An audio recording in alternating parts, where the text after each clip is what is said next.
हाँ जी।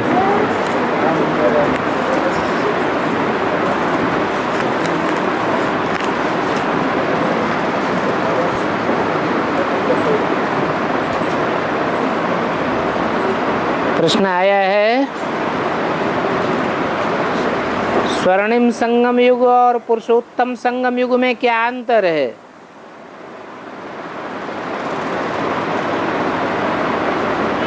स्वर्ण तो सोने को कहा जाता है,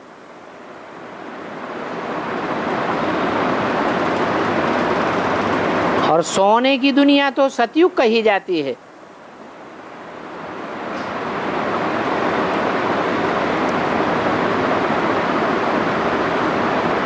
अभी नई दुनिया का फाउंडेशन लगा है, और फाउंडेशन तो गुप्त में डाला जाता है। जमीन के अंदर गड्ढा खोद करके फाउंडेशन डालते हैं, देखने में नहीं आता है।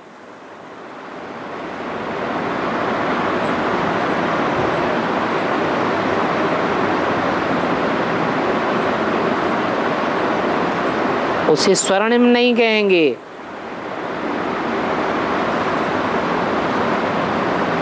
हाँ, जो फाउंडेशन के पत्थर बनते हैं, फाउंडेशन में ईंट पत्थर डाला जाता है, उस ईंट पत्थर पर दुर्मुठ भी बजता है, फिर जो खिसक जाते हैं,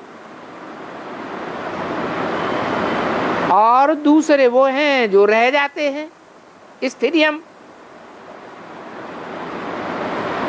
तो जो स्थिरियम रह जाते हैं वो स्वर्णिम सुख का अनुभव करते हैं,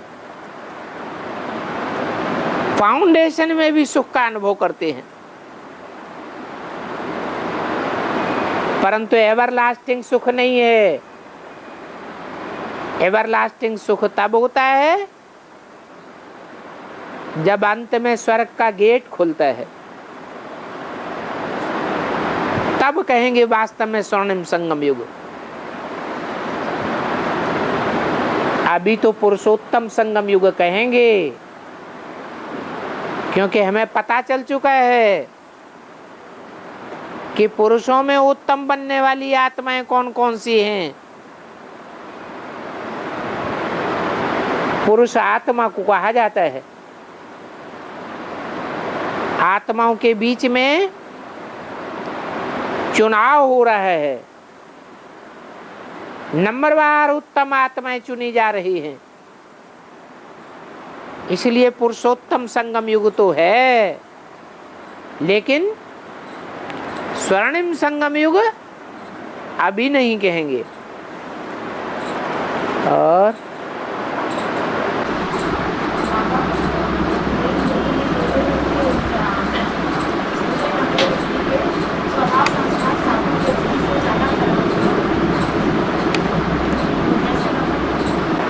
ये आगे वाले नहीं सुन पा रहे हैं।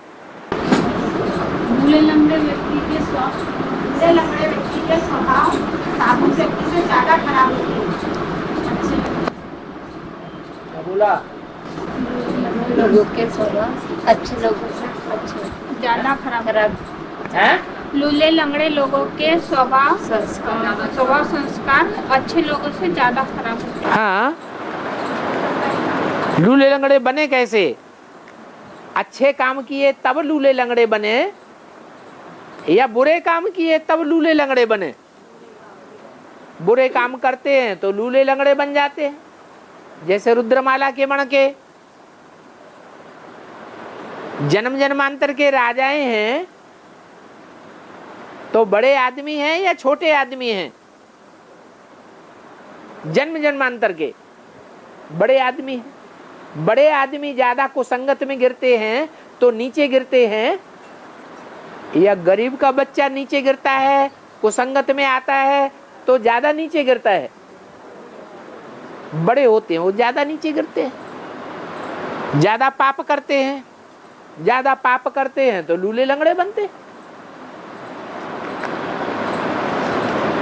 और बाप के सुखधाम और शांति धाम का वर्षा देते हैं, तो आत्माओं को शांति धाम जाने के लिए बाप गाइड बनते हैं, लेकिन सुखधाम जाने के लिए आत्मा होकर जाती है। बाप शांति धाम जाने के लिए बाप गाइड बनते हैं, लेकिन सुखधाम जाने के लिए बाप गाइड नहीं बनते, आत्मा खुद चली जाती है। हमारे बेहद के दो बाप हैं कि एक ही है? तो दूसरा भूल जाता है। सिर्फ निराकार याद रहता है, साकार भूल जाता है। निराकार को स्वर्ग का वर्षा मिलता है या साकार को स्वर्ग का वर्षा मिलता है? तो साकार में निराकार को याद करना है। साकार में निराकार को याद करेंगे तो निराकारी ध्यान भी याद आएगा और सुखधाम भी याद आएगा।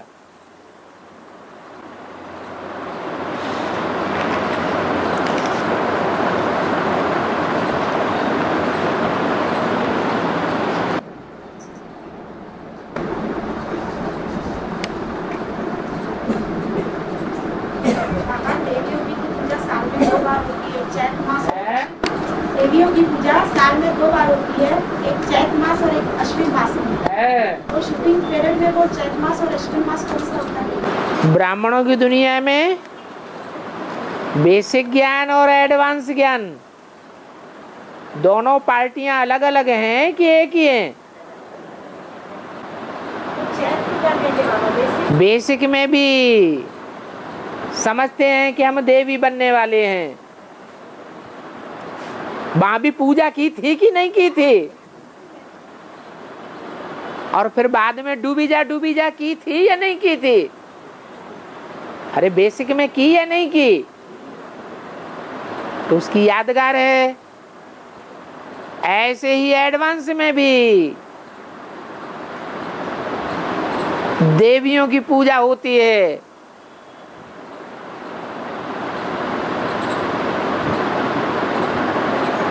उनका मान मर्तबा बहुत बढ़ जाता है संसार में।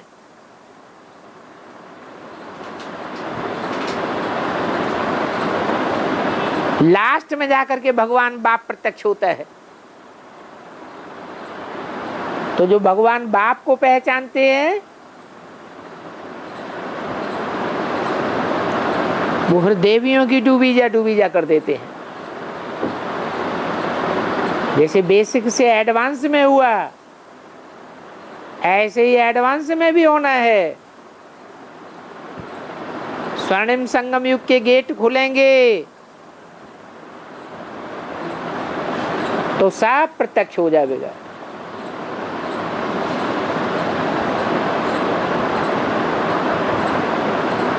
तो भक्ति मार्ग में जो भी बातें चलती हैं, जैसे देवियों की 2 बार पूजा होती है साल में, तो कहाँ की यादगार है? संगम युग की यादगार है। चैत में तो देवियों की पूजा होती है, लेकिन अश्विन मास में डुबोते हैं। चैत मास में तो पूजा करते हैं, लेकिन अश्विन में डुबो देते हैं मूर्तियों। तो हम कौन सा बेसिक लेंगे और कौन सा एडवांस लेंगे? चैत्र मास में पूजा करते हैं देवियों की, डुबाते नहीं है, और अश्विन में डुबोते हैं। हाँ, तो पहले पूरी डूबी है अभी, और डूबी है या दुनिया के हिसाब से और उत्थान हो रहा है? उत्थान हो रहा है। आखिरीन क्या होगा? आखिरीन पूरा ही डूबी जा हो जाएगा।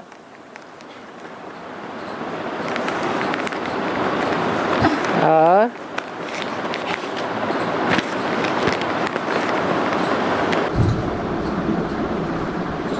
अन्य मंदिरों में तो देवियों की मूर्ति या चित्र होते हैं, अन्य मंदिरों में देवी के चित्र या मूर्ति होती है, लेकिन एक वैष्णो देवी के मंदिर में पिंड रूप में क्यों स्थापित है?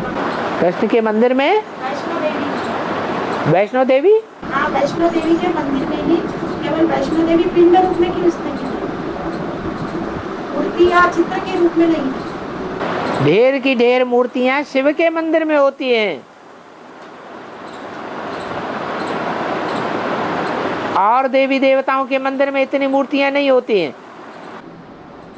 बाबा जैसे देवी के अन्य मंदिर है ना देवियों के, हाँ उसमें देवी की मूर्ति दिखाएंगे या कोई चित्र दिखाते हैं, हाँ। लेकिन एक वैष्णो देवी का मंदिर ही ऐसा है जहाँ वो पिंड रूप में विराजमान है, कोई मूर्ति भी नहीं या चित्र भी नहीं। तो संपन्न स्टेज कब बनेगी?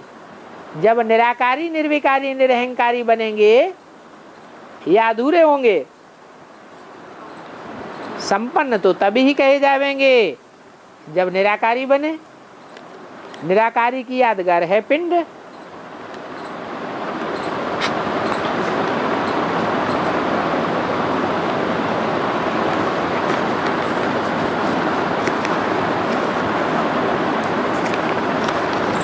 और शालिग्राम की पूजा तो होती है पर समय फिक्स क्यों नहीं है? शालिग्राम की पूजा तो होती है तो उनका समय फिक्स क्यों नहीं है? शालिग्राम की पूजा होती है लेकिन उनका पूजा का समय फिक्स क्यों नहीं है? टाइम फिक्स क्यों नहीं? देवियों की पूजा का टाइम फिक्स है, लक्ष्मी की पूजा का टाइम फिक्स है, गणेश की पूजा का भी टाइम फिक्स है, लेकिन जो निराकारी बन गया उसका टाइम फिक्स होना चाहिए। शिव भी निराकारी है, शिव आते हैं तो बच्चों को भी आप समान बनाते हैं, निराकारी बनाते हैं। तो जो निराकारी बन गया उसका टाइम से परे हो गया या काल में बंधा हुआ है, हैं? वो काल से बाधित नहीं है, अकाल मूर्त हो गया। इसलिए टाइम की लिमिट नहीं रहती है।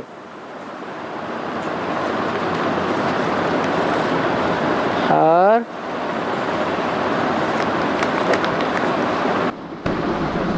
बाबा रावण को बारूद से मारते हैं, बेहद का बारूद। बेहद का बारूद है। अभी बम्बई में बेहद का बारूद निकला है कि नहीं निकला है? 8 बातें जो पोस्टरों में छपी हुई चारों ओर निकल रही हैं, ये बारूद नहीं है क्या? ये भी बारूद है।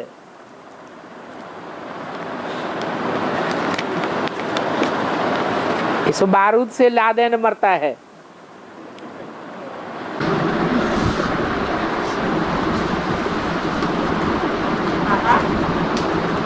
बनारस के काशी विश्वनाथ मंदिर के भित्ति चित्र पर लिखा हुआ है, हैं? भारत के बनारस के विश्वनाथ मंदिर के भित्ति चित्र पर लिखा हुआ था कि शिव को काशी का त्याग करना पड़ा, तो उन्होंने काशी का हाल जानने के लिए सूर्यदेव को भेजा, तो सूर्यदेव द्वादश रूप में वहीं बस गए। सूर्यदेव द्वादश रूप में वहीं पर बस गए काशी में ही। हाँ, जो भी देवताओं को भेजा वो वहीं के वहीं फंस गए। तो ये क्या आदि में पाठ बजा या भविष्य में बजने वाला? तो बजने वाला है। क्या क्यों करना? अभी पूरी स्थापना तो होने दो। बच्चों के लिए बनाते हैं या अपने लिए बनाते हैं? बनाते किसके लिए हैं? बच्चों के लिए। तो क्या करना पड़ेगा बाबा काशी का? अरे जो बनाने वाला है वो अपने लिए बनाता है या बच्चों के लिए बनाता है? किसके लिए बनाता है? बच्चों के लिए बनाता है।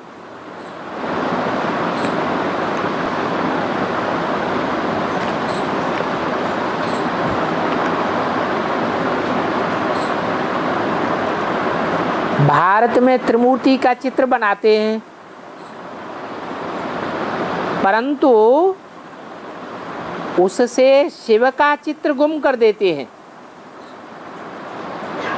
जैसे मनुष्यों का सिर काटा जाता है, वैसे त्रिमूर्ति में शिव का सिर काट दिया है। इसका मतलब क्या हुआ?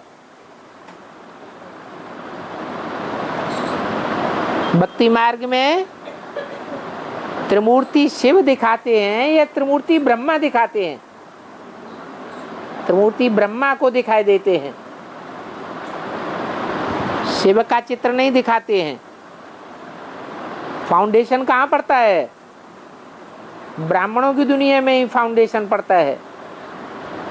ब्राह्मणों की दुनिया में अभी मेगा प्रोग्राम होने लगे, तो मेगा प्रोग्राम में 3 मूर्तियों को पूरा ही उड़ा दिया। किनका चित्र रख दिया गया? दीदी दादियों का चित्र रख दिया गया, तो सिर उड़ा दिया ना। और ब्रह्मा और विष्णु का चित्र उड़ा दिया होता तो ठीक था। वास्तव में जो शिव समान बनता है उसका तो आदिकाल से ही सिर उड़ाया हुआ है।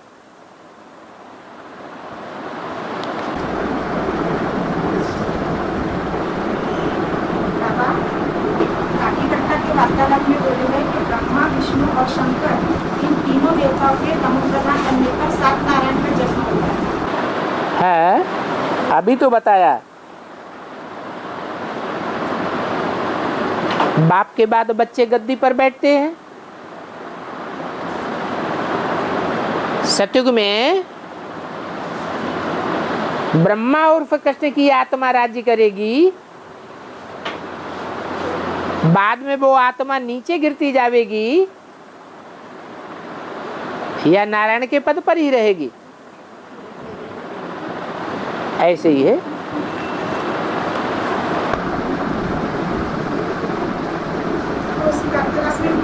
सूर्यवंशी ज्यादा तमोप्रधान तब बनते हैं जब भगवान इस धरती पर आते हैं। सूर्यवंशी ज्यादा तमोप्रधान तब बनते हैं जब भगवान इस धरती पर आते हैं। हाँ जी, हाँ जी। और चंद्रवंशी तमोप्रधान तब बनते हैं जब भगवान साकार रूप में आए। भगवान साकार रूप में आए। हाँ, भगवान साकार रूप में आते हैं। तो भगवान सन 36 में साकार रूप में नहीं आया क्या है? तो चंद्रवंशी सूर्यवंशी दोनों तमो प्रधान नहीं थे? दोनों ही तमो प्रधान थे।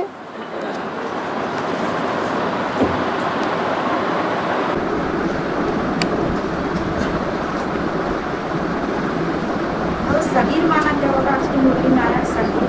सगीर माने बालिग।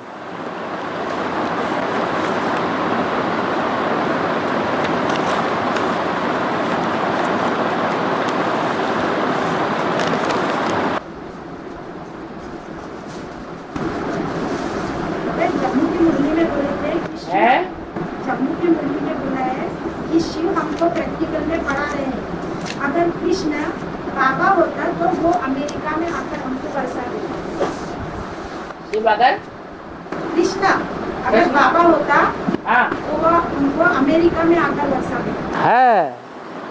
कृष्ण वाली जो आत्मा है वो संगम युग में कौन सा रूप धारण करती है? कृष्ण वाली आत्मा संगम युग में रूप कौन सा धारण करती है? दादा लेखराज ब्रह्मा का रूप धारण करती है। और दुनिया में जितने भी देहधारी धर्म गुरु हैं उनमें बड़े से बड़ा देहधारी धर्म गुरु शिवोहम मान के बैठ जाने वाला कौन है? रावण के चित्र में 10 सिर तो दिखाए हैं, लेकिन उनका बाप कौन दिखाया है? गधा दिखाया है। वो गधे का पार्ट किसका हुआ है? जिसका पार्ट हुआ वो रावण का रूप हो गया। तो जो रावण का रूप हो गया वो राज्य कहाँ करेगा? विदेश में करेगा या स्वदेश में करेगा? विदेश में राज्य करे।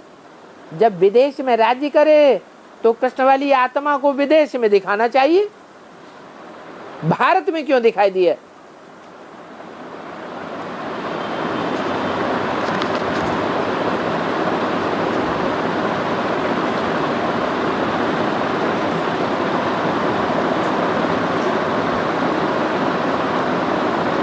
दुर्मुठ जब बजता है तो क्या किसी एक विशेष स्थान पर लगता है?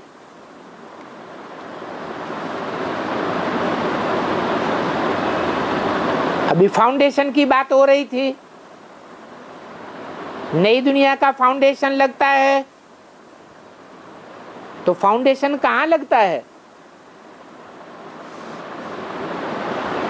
विदेशों में लगता है, भारत में लगता है, या भारत में भी कोई स्पेशल स्थान है?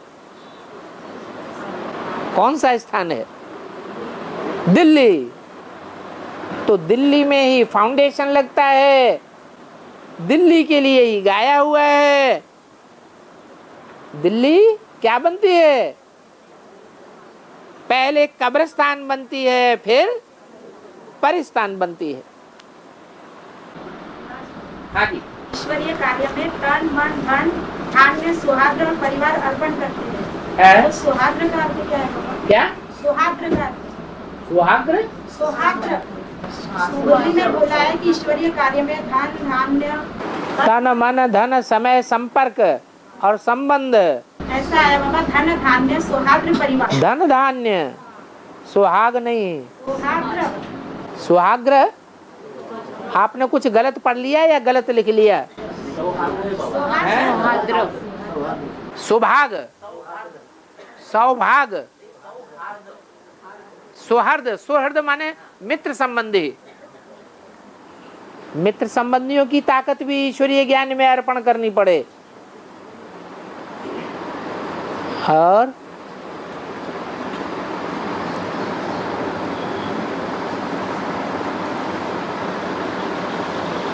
शंकर से अगर पूछेंगे, पूछ तो नहीं सकते, परंतु समझो करके सूक्ष्म वतन में जाकर कोई पूछे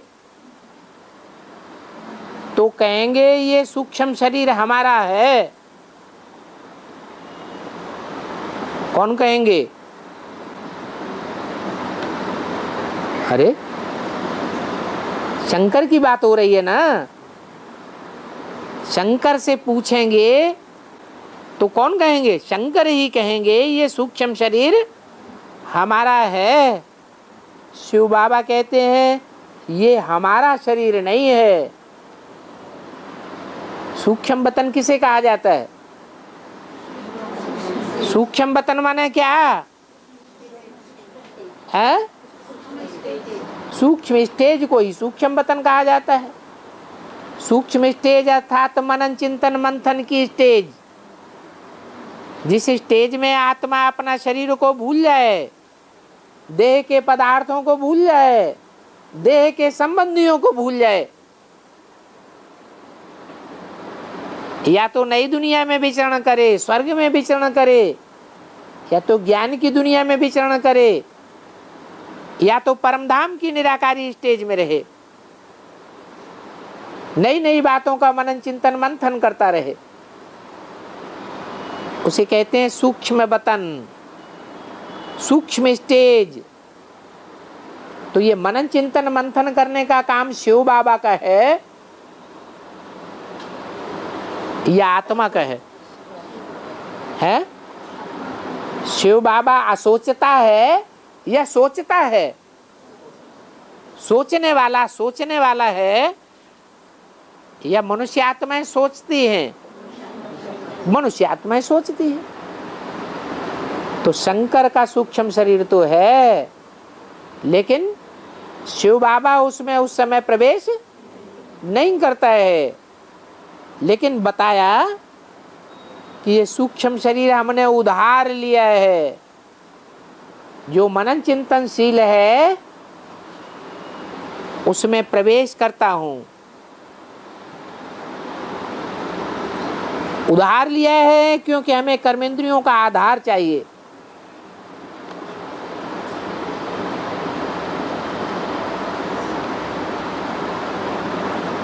तो कौन सा शरीर उधार लिया है? स्थूल शरीर उधार लेते हैं या सूक्ष्म शरीर उधार लेते हैं? स्थूल शरीर उधार लेते हैं। सूक्ष्म शरीर में शिव बाबा आते हैं क्या? आते ही नहीं है।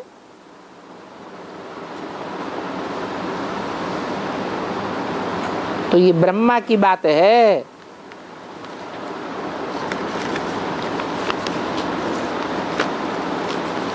ब्रह्मा जब तक प्रवेश न करे तब तक शंकर नाम भी सार्थक नहीं होता है। शंकर मिक्स को कहा जाता है या एक को कहा जाता है, मिक्स का नाम शंकर है। हाँ, जब प्रवेश करते हैं तभी यानी तीनों पार्ट मिक्स होते हैं तभी शंकर कहा जाता है। हाँ जी। तो फिर मुझे में बोला है कि शंकर जन्ममरण चक्र से न्यारा है। माने निश्चय के चक्र में नहीं आता। निश्चय हुआ माना जन्म हुआ, अनिश्चय हुआ माना मृत्यु हो गई। तो और आत्माएं निश्चय के चक्र में आती हैं। कृष्ण की आत्मा भी निश्चय के चक्र में आती है। विष्णु का पार्ट न्यूट्रल बजाने वाली आत्मा भी निश्चय के चक्र में आती है। 500-700 करोड़ जो भी मनुष्य आत्माएं हैं सब निश्चय के चक्र में आती हैं। लेकिन शंकर वाली जो आत्मा है वो निश्चय के चक्र में नहीं आती। ये शंकर नाम शरीरधारी का है या आत्मा का है? शरीरों का ही नाम पड़ता है। आत्मा का नाम तो एक शिव बाप का ही है जो कभी बदलता नहीं। वो बिंदु का ही नाम शिव है। और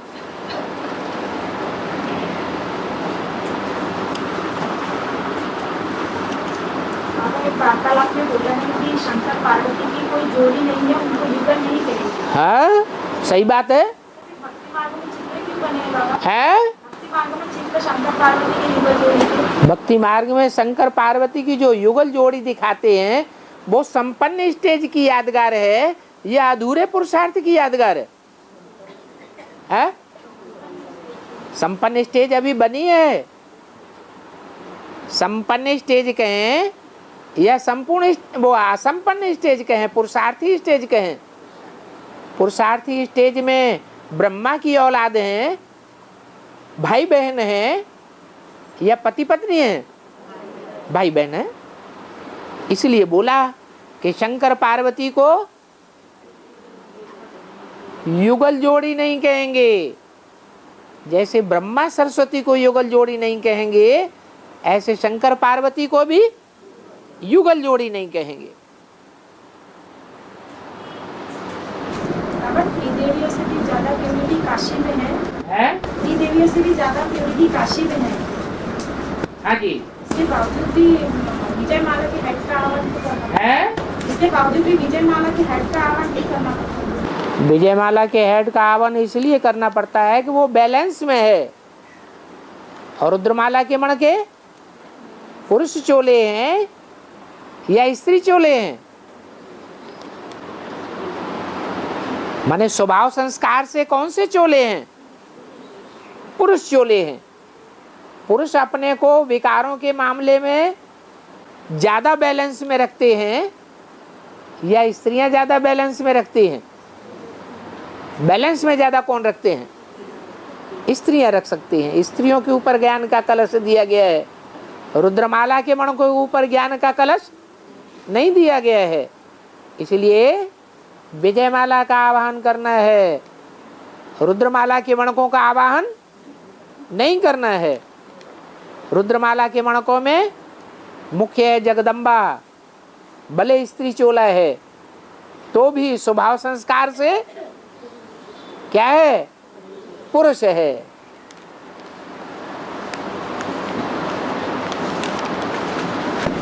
मुर्दे को शमशान ले जाने के लिए सीढ़ी का प्रयोग करते हैं। मुर्दे को शमशान ले जाने के लिए सीढ़ी का प्रयोग करते हैं। सीढ़ी। हाँ। तो इससे 84 जन्मों की सीढ़ी से इसका कोई कनेक्शन नहीं है? क्यों नहीं कनेक्शन है? अभी सब मरने वाले हैं ना। अभी सबकी मौत सामने है या नहीं है? मौत सामने खड़ा है। तो जब सबका मौत आता है तो सबको उल्टी सीढ़ी चढ़नी पड़ती है। जिनके 1-2 जन्म है उनको भी उल्टी सीढ़ी चढ़नी पड़े और जिनकी 84 जन्म है उनको भी उल्टी सीढ़ी चढ़नी पड़े।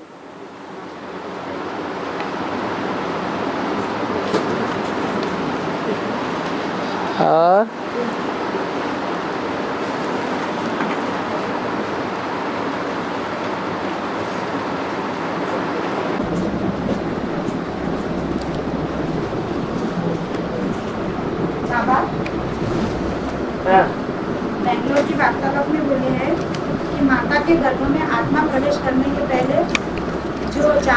अपना गर्भपिंड होता है वो कीटाणुओं से तैयार होता है, हैं? कीटाणुओं से। हाँ। जो मांस का पिंड तैयार होता है वो कीटाणुओं से तैयार होता है। लेकिन तैयार होता है क्या? अभी जो भी शरीर है उनमें कीटाणु नहीं है, वो पिंड भी कीटाणुओं से ही तैयार होता है। अभी भी शरीर के अंदर कीटाणु भरे पड़े हैं। एक एक बूंद में जब डॉक्टर देखता है यंत्र से तो कितने कीटाणु दिखाई पड़ते हैं। तो प्रश्न ये था बाबा, सतयुग में तो विकार नहीं होगा तो वहाँ कीटाणु भी नहीं होंगे, तो सतयुग में विकार नहीं होगा तो कीटाणु भी नहीं होंगे, तो वो मांस का पिंड किससे बनेगा? मांस का पिंड किससे बनेगा? खून से ही बनेगा। वहां खून शुद्ध होगा या मिक्स होगा? शुद्ध खून होगा। आज का खून तो मिक्स हो गया है, घर घर में वैश्यालय बन गया। तो जब घर घर में वैश्यालय बन गया, तुलसीदास ने आज से 500 वर्ष पहले ही बोल दिया, भय वर्ण संकर सब है, सब वर्ण संकर हो गए, शूद्र हो गए। शूद्र उनको कहा जाता है जो व्यभिचारी बन जाते हैं। तो जब सब व्यभिचारी हो गए, जानवर बन गए, तो खून एक रह गया, पीढ़ी दर पीढ़ी एक खून रह गया, यह खून मिक्स हो गया। आज तो फसलों में भी एक दूसरे में मिक्स करके फसलें उगाने लगे हैं। फसलों में भी व्यभिचार फैल गया। मनुष्यों की तो बात ही छोड़ दो, तो खून ही गंदा हो गया। संकल्पों का खून भी गंदा हो गया। जितनी प्रवृत्ति पक्की उतना नंबर ऊपर,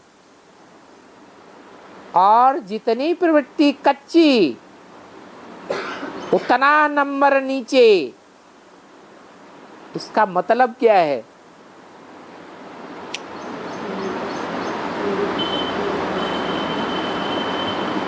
प्रवृत्ति एक के साथ होनी चाहिए या अनेकों के साथ होनी चाहिए?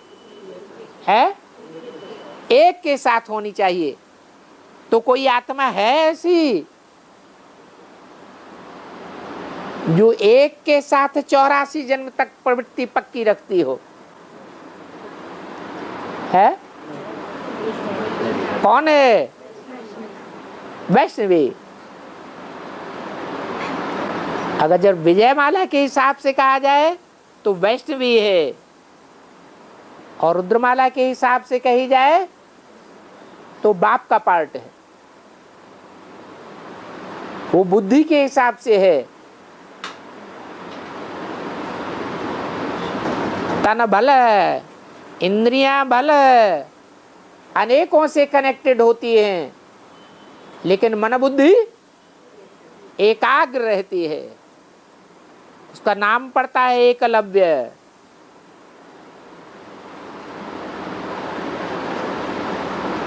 ये तो एक परमात्मा बाप का ही पार्ट है कि तन अनेकों के संसर्ग संपर्क में आता रहे तो भी मन बुद्धि एकाग्र बनी रहे, कोई में लगाव पैदा न हो, कोई के साथ हिसाब किताब न बने।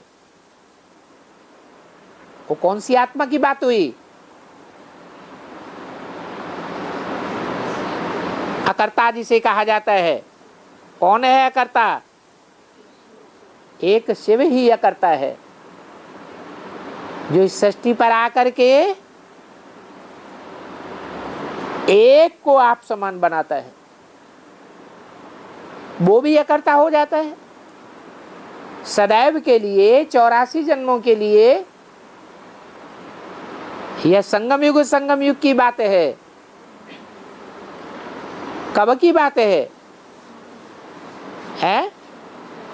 21 जन्मों की तो बात है, लेकिन खास संगम युग की बात है।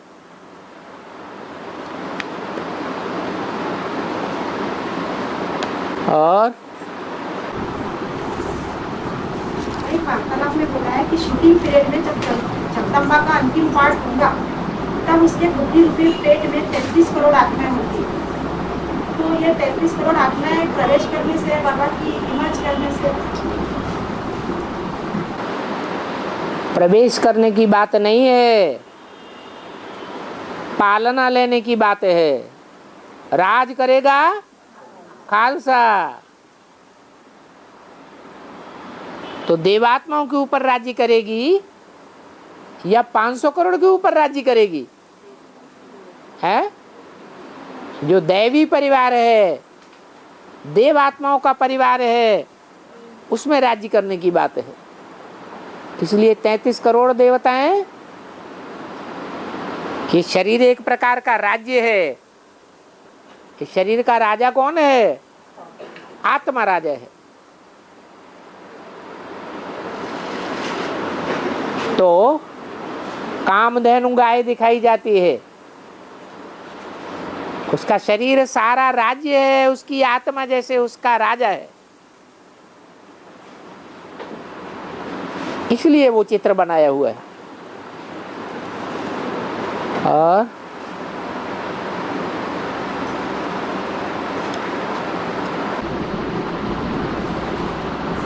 भगवान की भाषा तो हिंदी है, बाप भगवान की भाषा हिंदी है, बाप हिंदी भाषी है, इसके बावजूद भी मुरली में कभी कभी इंग्लिश शब्द क्यों आते हैं?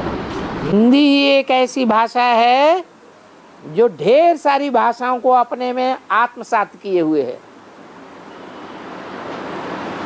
संस्कृत के शब्द भी हैं, दक्षिणी भारत की भाषाओं के भी शब्द हैं, विदेशी भाषाओं के भी शब्द हैं और अंग्रेजी के भी शब्द हैं। ये परमात्मा बाप की भाषा है। परमात्मा बाप सबका है या एक का है? सबका है।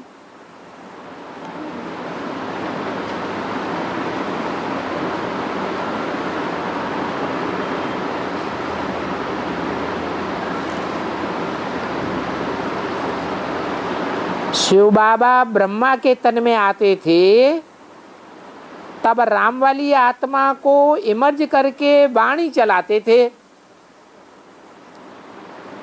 तो उस समय राम वाली आत्मा को कुछ अनुभव होता होगा क्या?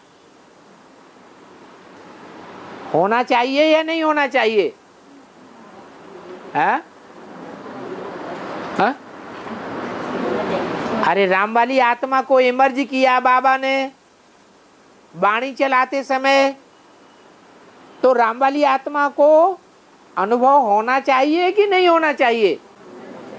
है? होना चाहिए। लेकिन अनुभव होता था या नहीं होता था?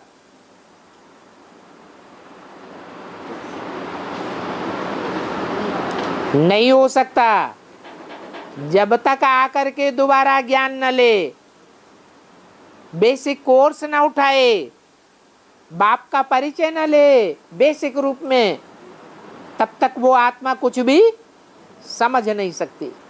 हाँ, क्योंकि बाप ने इमर्ज करके बोला है,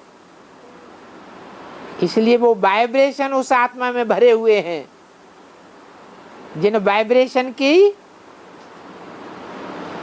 उद्धृति ज्ञान में आने के बाद तेजी से होने लग पड़ती है। वो सारे महावाक्य मुरली के एक एक करके क्लियर होने लगते हैं, क्योंकि बाप के वाइब्रेशन का फोर्स भरा पड़ा है। बाबा वतन में फिर तो संदेश में बताते हैं, तो वो भी दादियों को इमर्ज करते हैं, तो उनको भी अनुभव होता है क्या? जब राम वाली आत्मा को ही अनुभव नहीं होता, तो दीदी दादियों को कहां से अनुभव होता होगा?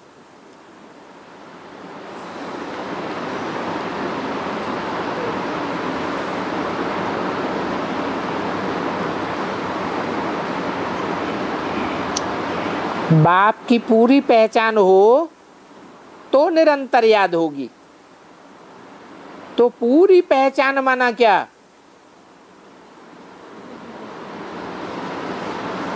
पूरी पहचान माना सृष्टि के आदि से लेकर के अंत तक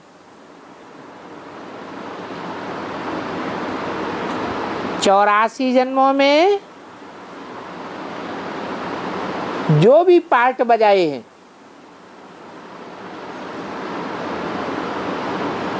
उस पार्ट के साथ जिसका पार्ट नुदा हुआ होगा जन्म जन्मांतर में, वो पूरा पहचानेंगे या दूसरी आत्मा पे ज्यादा पहचानेंगी? है जिन्होंने जन्म जन्मांतर साथ निभाया है, साथ रहे हैं, उन्हें पहचानने में कोई कठिनाई नहीं होगी। और जिन्हें पहचानने में कठिनाई नहीं होती है, उनकी याद भी सहज होगी या कठिन होगी? सहज हो जाएगी।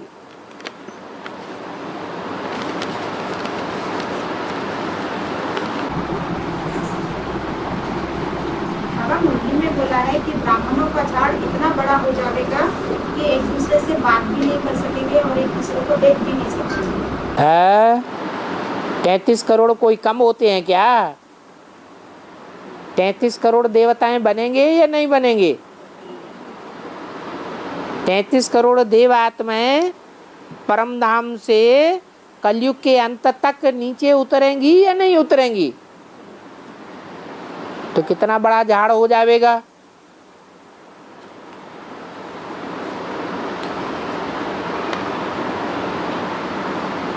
और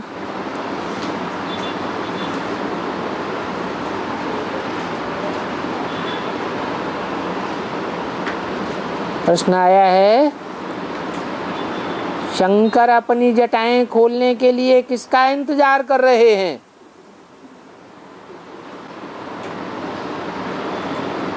बताओ,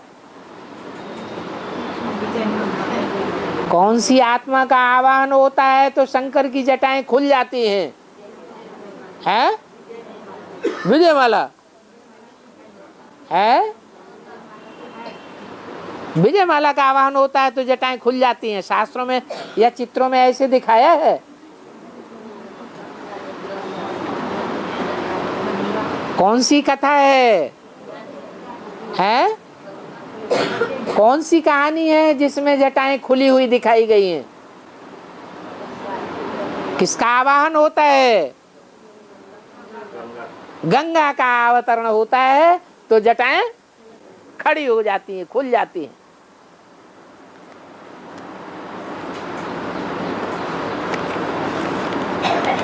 तो मुरली में बोला है, गंगाएं ज्ञान गंगाएं कब निकली?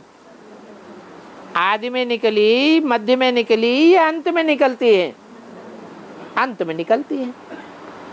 आदि सो अंत कहा जाता है, तो आदि में क्यों नहीं निकलती? आदि में भी निकलती तो है, परंतु आदि में पार्ट प्रत्यक्ष नहीं होते हैं और अंत में पार्ट प्रत्यक्ष हो जाते हैं।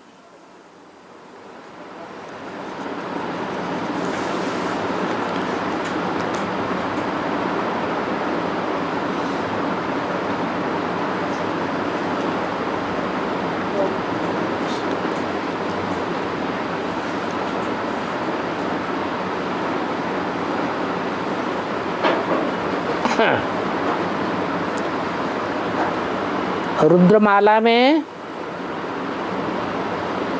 पटरानियां कैसे निकलती है? अरे रुद्रमाला के पटराणा है या पटरानियां हैं? वो तो राजाओं का पार्ट है। स्वभाव संस्कार से राजाएं हैं या रानियां हैं? कंट्रोल में रहने वाली हैं या कंट्रोल करने वाले राजाएं हैं? रानियां अधीन होती हैं या अधिकारी होती हैं? रानियां तो अधिकारी नहीं होती है, अधीन होती हैं। और रुद्रमाला के मणकों का स्वभाव संस्कार अधीन होने का नहीं है, क्योंकि उनको बाप मिला है। बाप आया है राजा बनाने के लिए, अधिकारी बनाने के लिए। तो रुद्रमाला में नहीं पटरानियां होती हैं।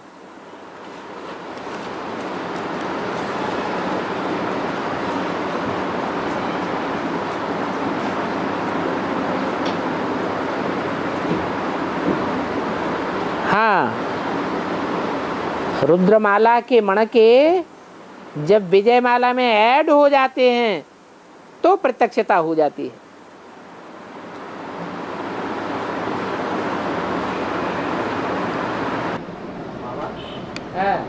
ये बॉम्बे से जो प्राप्त स्टिकर मिले हैं, बॉम्बे से जो प्राप्त स्टिकर हुए हैं, ब्रह्मा कुमारी बताए नहीं तो हम बताए, इसमें छठवा पॉइंट है कि अनेक मठ पंथों द्वारा गीता की 108 से भी अधिक टीकाएं हो चुकी है। तो ब्रह्मा कुमारी ज्ञान के अनुसार गीता की व्याख्या क्यों नहीं हो सकती? थोड़ा इसका क्लैरिफिकेशन बताइए। अरे पूछा है, हो सकती है या नहीं हो सकती?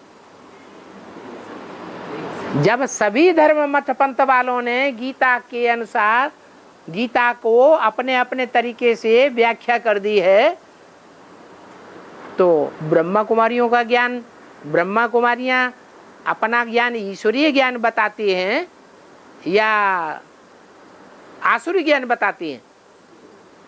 ईश्वरीय ज्ञान, सच्चा ज्ञान तो ये है। तो सच्चाई के आधार पर गीता क्लियर नहीं होनी चाहिए।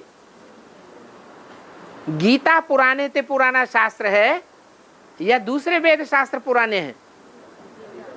जो पुराने ते पुराना है वो सतो प्रधान होगा या तमो या रजो प्रधान होगा? है सतो प्रधान था। सबसे सतो प्रधान शास्त्र श्रीमद् भगवत गीता है। इसलिए गीता की टीकाएं सब धर्म वालों ने की है, मठ पंथ वालों ने की है। तो जो सच्चा ज्ञान है, जिसको हम ठोक ठोक के कहते हैं कि हमारा ईश्वरीय ज्ञान है, सच्चा ज्ञान है, तो वो सच्चा ज्ञान के अनुसार गीता की व्याख्या क्यों नहीं हो सकती? हो सकती है या नहीं हो सकती है? यज्ञ के आदि में भी क्या करते थे? हैं? गीता पढ़ करके सुनाते थे, गीता के अर्थ करते थे। तो आदि काल में ही जब गीता सुनाते थे तो आदि में सो अंत में भी होगा। मध्य में भी बात कुमार का दादी की बुद्धि में आई कि श्रीमद् भगवत गीता के श्लोकों का अर्थ ज्ञान के अनुसार होना चाहिए। इसलिए उन्होंने अहमदाबाद में सेंटर में ये घोषणा कराई कि ये कोई बीड़ा उठावे कि गीता की व्याख्या, गीता के श्लोकों की व्याख्या ज्ञान के अनुसार करे। ज्ञान के अनुसार गीता की व्याख्या हुई भी। शुरुआत थी, जब तक फाइल बन करके तैयार हुई तो बनाने वाले से झगड़ा हो गया।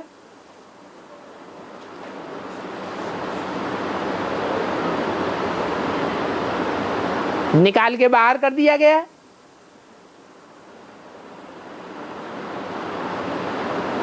तो जो कार्य होना था वो हुआ या अटक गया? अटक गया।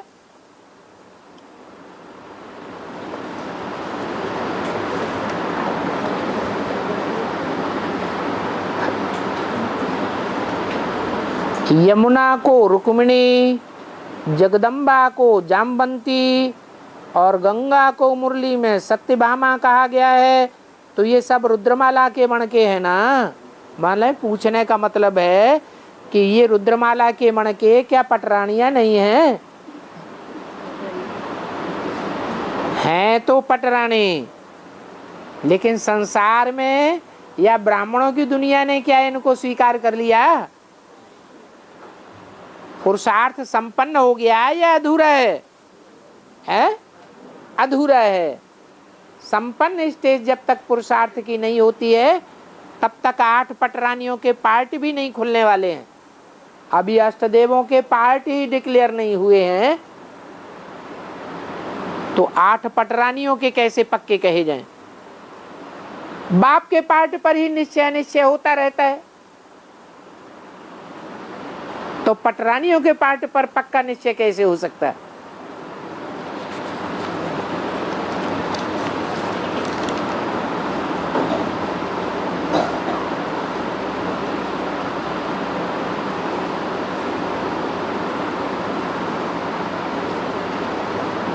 भगवान साधारण रूप में आते हैं, गुप्त रूप में आते हैं, तो क्या हमेशा गुप्त ही रहेंगे क्या? भगवान का कोई असाधारण रूप भी होता है क्या? होता है या नहीं होता है? हैं? कब होता है? जब संसार में जो देखे जो सुने उसके मुंह से निकलता है कि हमारा बाप आ गया, तो साधारण रहा या असाधारण हो गया? असाधारण हो गया। इसलिए अर्जुन को विराट रूप का साक्षात्कार कराया है, वही असाधारण रूप है।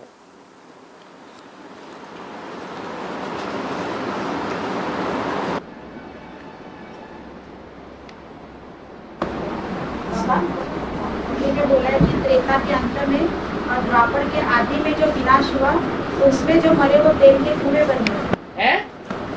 त्रेता के अंत और द्वापर के आदि में जो अर्ध विनाश हुआ, उसमें जो मरे वो तेल के कुएं बन गए। तेल के कुएं। ये किसने कहा? ये किसने कहा? अरे मुरली में कहा?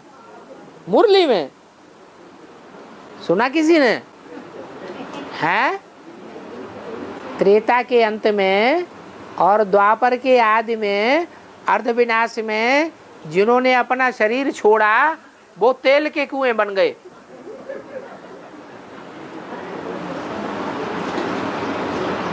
आत्मा सदैव चैतन्य रहती है या कभी जड़ बन जाती है? जड़ बनने की तो बात ही नहीं है।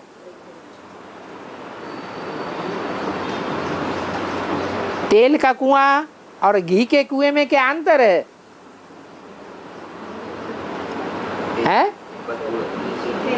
जो घी है वो शुद्ध कहा जाता है और तेल अशुद्ध चीज है। उस तेल की भी रिफाइनरी भारत में है। विदेशों में, इस्लाम कंट्रीज में जो भी तेल निकाला जाता है उसकी रिफाइनरी कहाँ होती है? भारत में है।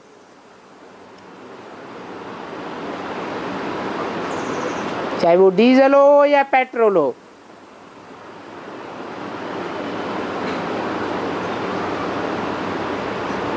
तो जो दूसरे दूसरे धर्म के नारायण हैं, आधार मूर्त, वो तेल के कुएं कहे जाएंगे या घी के कुएं कहे जाएंगे? ज्ञान में मिक्सचरिटी करते हैं या नहीं करते हैं? ईश्वरीय ज्ञान में मिक्सचरिटी कर देते हैं, इसलिए वो तेल के कुएं हुए।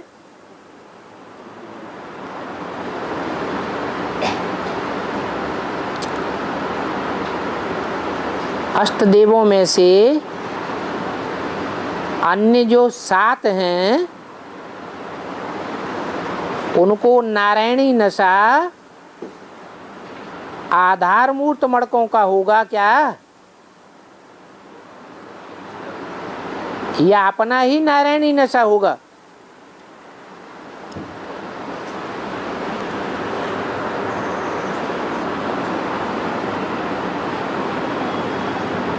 जब आधा साजा हो जाता है, अंधे और लंगड़े की कहानी है ना, नदी पार करने के लिए, तो दोनों ही पार कर लेते हैं या रह जाते हैं? दोनों ही पार करते हैं। तो आधा साजा हुआ ना। जब आधा साजा हुआ तो बराबर प्राप्ति के अधिकारी हो गए या कोई ज्यादा कोई कम प्राप्ति का अधिकारी हुआ? है बराबर की प्राप्ति के अधिकारी हो गए। इसलिए एक जन्म में स्त्री और एक जन्म में पुरुष बनना पड़ता है। नारायणी नशा कहा जाता है। जैसे नारद का विशाल है, वरने चला लक्ष्मी को, चेहरा भले बंदर का था लेकिन नशा क्या चढ़ा हुआ था? है? मैं नारायणी को वरूंगा। तो ये नशे की बात है।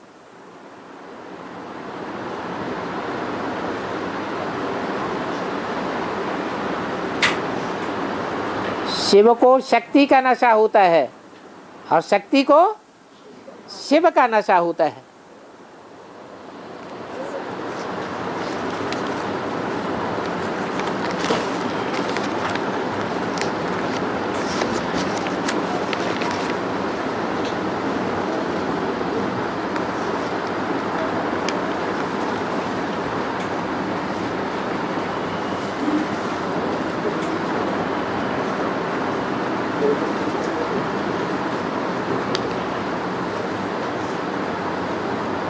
ये क्या है? सासु नाम से कुंभ राशि आती है।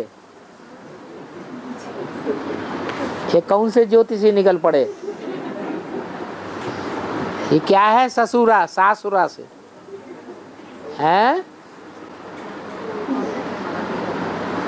अरे इसको क्लियर तो करो, तब तो बात समझ में आए।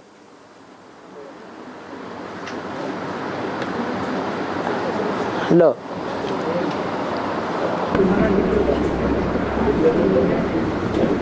बाबा, इसके और की बुद्धि में बोला है कि इस्लामी पहले मरेंगे, चाहे हद हो या बेहद हो, और मुसलमान तुम्हारे साथ मरेंगे। तो इसका क्या अर्थ हुआ? मुसलमान हमारे साथ। बाबा की वाणी हद और बेहद दोनों में लागू होती है या सिर्फ हद या बेहद में लागू होती है? हैं? मरना बेहद में भी होता है। बेहद में मरना किसको कहा जाता है? देहभान से मरना। तो देहभान से कौन सा डिपार्टमेंट है जो देहभान से मरा हुआ होता है? हैं? कोई एक डिपार्टमेंट है आज की दुनिया में भी, हर एक देश में वो डिपार्टमेंट होता है।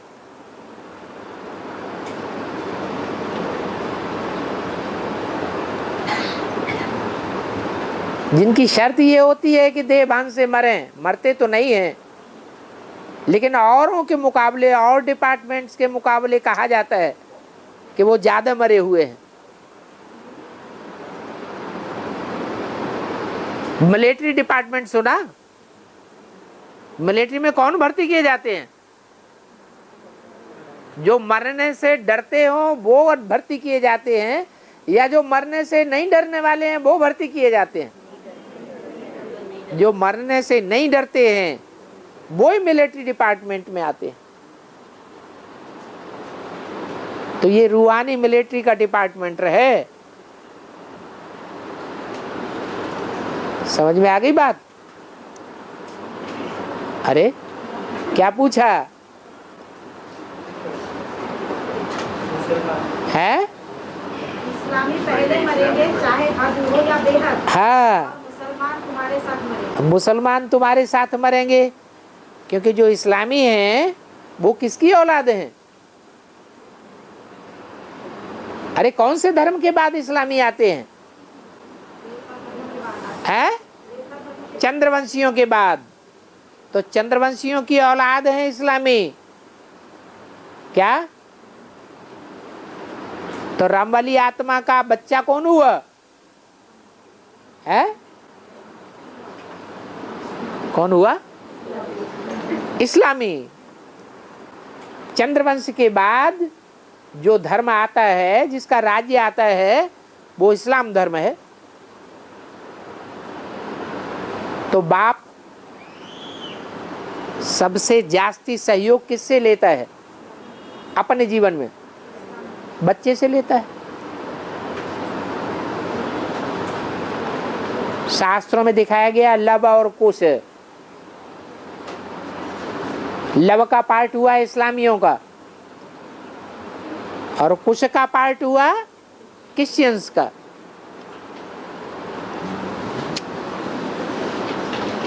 वैसे भी देखा जाए कि धर्म के ऊपर आंखें बंद करके कौन चलते हैं?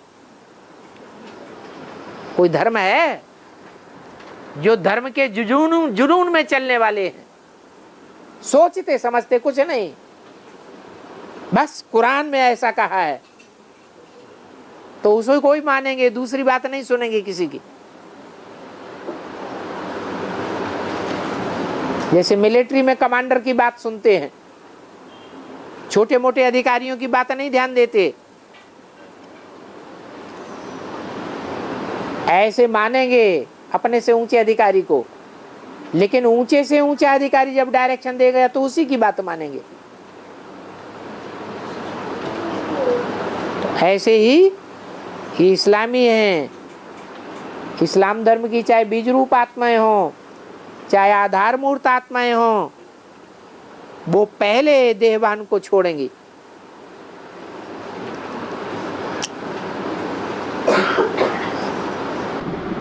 बाबा जो वृद्ध वाली आत्मा होती है, तो वो बाबा जब वनवास से जाते हैं तो वो लक्ष्मण साथ में ही जाते हैं ना, लक्ष्मण साथ में ही जाते हैं ना राम के। तो फिर ये जब ये युग आता तो फिर मानते क्यों नहीं है? वो अलग क्यों हो जाते? कौन? लक्ष्मण। बौद्ध लोग खिलाफ क्यों हो जाते हैं? खिलाफ क्यों हो जाते हिंदुओं? बौद्ध लोग खिलाफ क्यों हो जाते? माने ये मानते नहीं। क्या नहीं मानते? देवी देवताओं को नहीं मानते। बौद्धी लोग जो हैं हिंदू तो देवी देवताओं को मानते हैं। लक्ष्मण बन के साथ देते हैं राम को। तो फिर अभी ये युग में तो मानना चाहिए ना देवी देवताओं को। देवी देवताओं को कैसे मानेंगे? अलग क्यों? लक्ष्मण वाली जो आत्मा है तो धर्म से कनेक्टेड है और धर्म से कनेक्टेड है। उनका कहना है कि वो मानते क्यों नहीं देवी देवताओं को अभी वर्तमान समय में, जो बहुत धर्म वाले हैं। फिर तो आप ये कहेंगे कि भरत क्यों नहीं मानता देवी देवताओं को? अकेला एक लक्ष्मण ही भाई थोड़े ही है, भरत भी तो भाई है और शत्रुघ्न भी तो भाई है जी। वो भाई तो है लेकिन साथ में नहीं गए ना त्याग करके। तो लक्ष्मण साथ गए ना। हाँ, तो साथ में ही तो हैं बौद्धि, भारतवासियों के ही तो साथ हैं। देवी देवताओं को नहीं मानते। बौद्धि आए हैं तो जन्म कहाँ से लिया महात्मा बुद्ध ने? भारत से ही जन्म लिया है या कहीं दूसरी जगह से जन्म लिया है? भारत से ही जन्म लिया। और कुंभ माना क्या होता है? कुंभ माने ज्ञान का कलश, कुंभ माने घड़ा। हाँ बोलो बोलो, आप क्या कोई प्रश्न था कोई ऐसा? हाँ क्या पूछना चाहते कुंभ से आती है। हैं? कुंभ से आती है। राशि कुंभ आती है। कुंभ राशि आती है तो इसलिए मैंने वो पूछा आपने क्या पूछा इसमें? वही तो बताओ। लिख के देने से आप समझ में नहीं आ रहा है तभी तो पूछ रहे हैं। कुंभ माना घड़ा, ज्ञान का कलश। ज्ञान कलश को ही कुंभ कहा जाता है।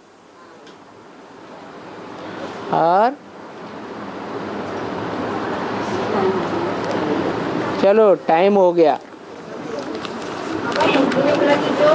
तुमको साक्षात करके धुन लग जाएगी है हमको काय के लिए धुन लग जाएगी? हम कोई भगत हैं जो हमें साक्षात्कार की धुन लगेगी? भक्तों को साक्षात्कार अच्छा लगता है या ज्ञानियों को अच्छा लगता है? हैं? साक्षात्कार की इच्छा कौन करेंगे? भगत करेंगे या ज्ञानी तू आत्माएं करेंगे? भगत करेंगे। हमें तो साक्षात्कार रोज ज्ञान के आधार पर होता रहता है।